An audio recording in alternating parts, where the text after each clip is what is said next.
I know it might come as a massive surprise to everyone, but I think video games are pretty cool. They're a rather interesting medium when it comes to entertainment, art, or even both, but for the most part, they're honestly just fun. Whee! Woo! Wee! Woo! Whether it's something fun to do with friends or family, or perhaps something to unwind with at the end of a long day, they can serve many unique purposes, and many different games are designed for these different reasons to play. It's a rather interesting topic to dive into, and I kind of want to discuss what makes these games interesting for myself. The big question here is, what is my greatest desire when it comes to playing video games? It's fucking breaking them.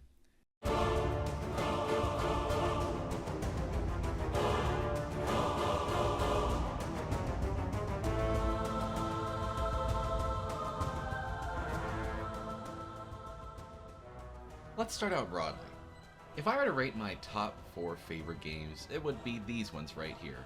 Sonic Robo Blast 2, Hyrule Warriors Age of Calamity, Minecraft, and at the very tippy top of the list, Mario and Luigi Dream Team.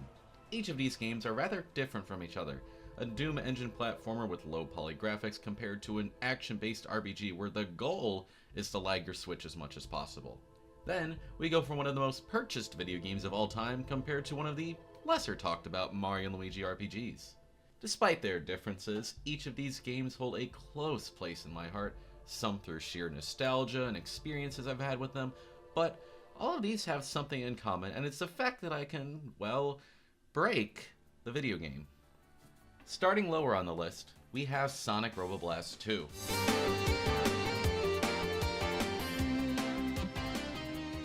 This Sonic fan game is a fantastic 3D platformer with some incredibly fun level design. Some harder than others, of course, but in typical Sonic fashion, replaying through the game allows for plenty of potential in improving your ability to get through the levels. It goes without saying that repeat playthroughs in any game will have similar effects, but Sonic games have always exceeded in this regard, and Sonic Robo Blast 2 is no exception to the rule. In SRB 2, this is, intentionally or not, done with the openness of the game. Taking Deep Sea Act 1, normally we slide down a slope and bounce off these pairs of springs to land onto the main platform. Through further playthroughs, one might find their character able to just hop up there without even the need for the springs. Later on, we reach Arid Canyon Act 1, which is filled to the brim with giant canyons, forcing you to travel slowly upward and around the level to make it to the goalpost. It's pretty cool, but what if we just skip that? And my absolute favorite, normally you take this auto-scrolling minecart section, traveling slowly but steadily to eventually reach yourself to the very end where you are free to move and finish level. Counter argument, let's just turn around and skip all of that.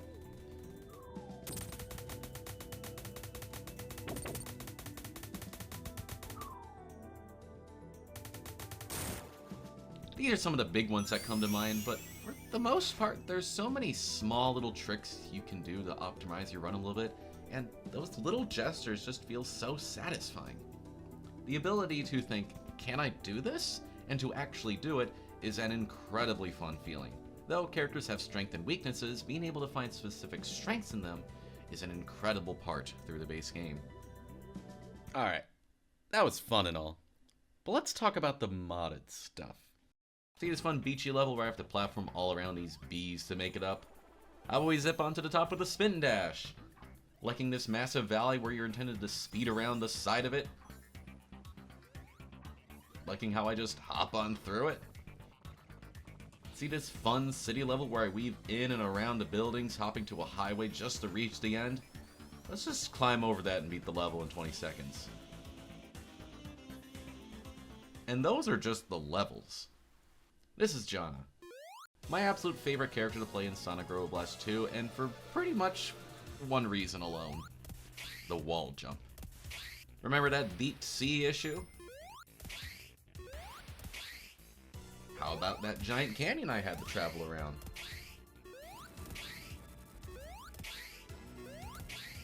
All these modded levels I just mentioned?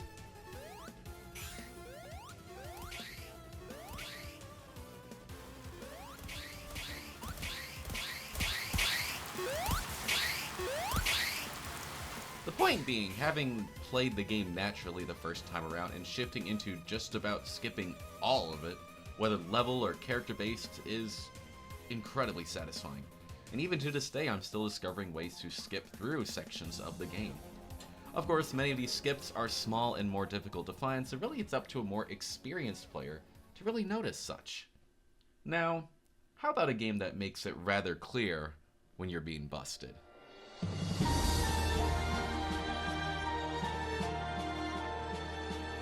Age of Calamity is a vastly different game from Sonic Robo Blast 2, being an action-based Dynasty Warrior-style game featuring the Breath of the Wild cast. The gameplay is rather straightforward. You pick a character with a select unique set of moves, with extra elements such as special abilities, and a meter of which will grant a powerful special attack. And these are your enemies.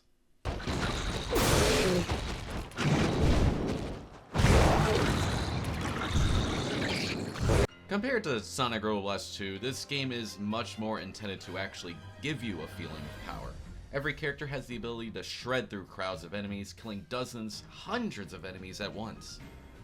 However, you will often find yourself face to face with mini-bosses, enemies with significantly more health, and what is known as the weak point gauge.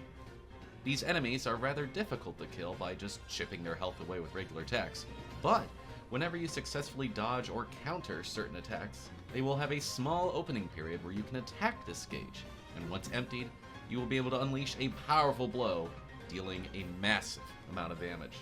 The fun with this game is learning the attack patterns and finding out the prime way to dodge and counteract with them. Even further is using certain moves on certain characters which are able to deal much more damage or just open up the gauge outright without even needing to wait for an attack. This is rather fun and all, but at the same time, the gauge is only open for a short period before becoming hidden, and then you have to repeat the process all over again. Or is it? Similar to Breath of the Wild, the characters have several rune abilities they are able to use. Stasis is one of the four, the ability somewhat similar to its counterpart, having the ability to freeze enemies in place. Usually you're supposed to use this for counterattacking certain moves. But if you're willing to wait for the gauge to open, Stasis will freeze the character in the open gauge point, essentially doubling the time you have to strike them. With some bosses, this allows for you to even loop the enemy, not allowing them to get a single hit in before you manage to kill them. I could talk about all the broken stuff between characters and abilities, but that will be a video in itself, hopefully sooner rather than later. Perhaps in such we'll talk about how a game like this is probably not meant for the Nintendo Switch, as it might not run well in certain spots and drop a lot of frames. However, it does provide a good segue into the next game I'm going to discuss, another game of which doesn't run well on the Switch.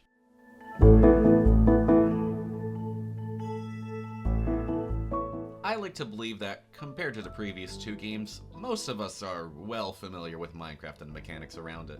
But for those unfamiliar, and for keeping the theme of this video, I'd like to run through my natural progression of the game either way. Dropping into the world with the friends or strangers, grabbing whatever items I can, and then settling into an area that looks kinda nice. Step 1 of this state is setting up a camp, making a small secure base and a complete mess of a storage, and getting some renewable resources along with a few extra additions to make future progression steady. The second step is becoming God. Alright, obviously there's a little bit of extra stuff in between, but really what I do enjoy is actually getting to the state of having incredibly powerful gear. The comparison in going to sneaking around your own home in hopes mobs don't notice you, to being able to ignore them outright. The game is filled with comparisons like this that you'll naturally notice with upgrading your gear.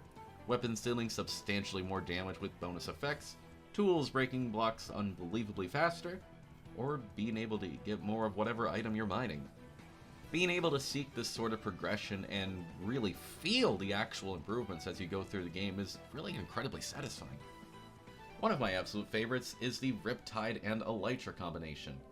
Riptide is an enchantment allowing for one to propel themselves in the air, wind, and water, and even inside the rain. Elytras are an item you get way later in the game, which allow you to glide with proper momentum. However, if we combine the two, traveling no longer becomes an issue.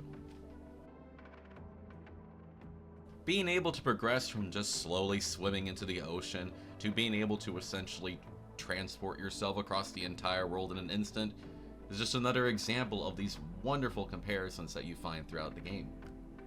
Obviously, I'm paraphrasing with a lot of these, but seriously, Minecraft as a sandbox game allows for just about limitless potential, and even if it's not with the gear you're creating, it can be through several different farms to gather an obscene amount of one resource. And even further, there's so many bugs and exploits for unintentional benefits to yourself that to list off every single aspect about the game I could truly break would be almost as long as to listen off the reasons I want Elon Musk dead. In regards to other things that would bless my life, let's talk about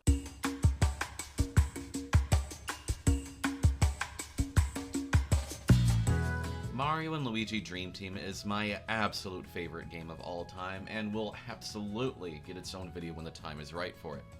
While this game has an incredible bundle of things I enjoy about it, this game does also have its fair share of brokenness to it as well, most often being the badge system. Every Mario & Luigi game has a similar function to it, turn-based battles, however you are able to dodge enemy attacks if you time your movements right. Many of the later Mario & Luigi games have their own special gimmick that the bros are able to utilize during their battles, Dream Team having one of my favorite versions of such. The badge system is rather straightforward. Each bro is able to equip one badge, and doing successful attacks will slowly fill up a badge meter, more meter filled based on the attack and the performance. Different combinations of badges provide different results, a total of 36 different combinations available. Some are rather simple, such as being able to recover a small amount of health or BP, some of them being able to do a small amount of damage to opponents, and a few other ones such as copying the effect of an item from your inventory, increasing experience gained from enemies by 30%, forming a barrier that lets you take 3 hits without taking damage each, forming a barrier that lets you take 6 hits without taking damage, making you literally invincible for 3 whole turns, or just stopping time entirely. The best part about all this is the fact that you can store these badges. In Bowser's Inside Story, you can only hold on to 1 at a time, the badge meter only beginning to refill again once you used said bonus effect. In Dream Team, you can have 4 of these stored up. And it doesn't even have to be just one type. You can switch around to 4 different badges for even more insane combinations. Now, I talk about these several games for a few reasons, although it's debatable if all of these things can truly be called broken, but calling it broken is a much easier way to really just say that I feel substantially more powerful than whatever I'm against. Whether an actual direct enemy or just the world I'm in, having the strength and ability against what I'm playing against, it's just incredibly satisfying. And I'm far from the only one who feels this way. Seriously, let's really think about this in terms with a broader look in gaming. There are many different audiences with this art form, casual, serious, or competitive. Casual audiences who might wish to unwind at the end of the day with 1 or 2 types of games still have that desire to almost mindlessly succeed with their task. More serious audiences might focus on aspects like speedrunning, showing their knowledge with the game to travel through it faster than any game creator would have ever intended. And competitive audiences might play fighting games in order to show off their hard efforts and be rewarded by obliterating their opponents. The bait, bro. Whenever you feel like you're safe in the streets, whenever you feel like Javi is on the ropes, bro, and you got him, dude, just know that I will do that. I am that guy. Whatever extent any of these individuals have, I believe they all share one desire when it comes to playing these games: control. The feeling of just being in complete control of whatever you're doing to succeed in a way that may or may not apply properly to real-world situations, but regardless, feeling satisfaction or even relief that they have control over whatever they enjoy. Be honest, you've gotten frustrated once or twice at your game for not doing what you told it to. I didn't push that button. I fat-fingered the bumper. My controller is drifting. What are you doing? The lack of control fuels the anger. Yet, feeling in control is something that fills one's heart with satisfaction. Obviously, this might not be the sole reasoning for someone unwinding in Minecraft or something like that at the end of the day, but I'd like to believe that this aspect is a massive part of enjoying video games at any level. And whether it's due to real-life circumstances making you feel deep and down, wishing you had some control over your life, trying to escape said reality by playing in a fictional world, or just a desire to show off something you've honed for months, years, maybe even longer as a hobby, as some talent you may have, there is always a desire for that control.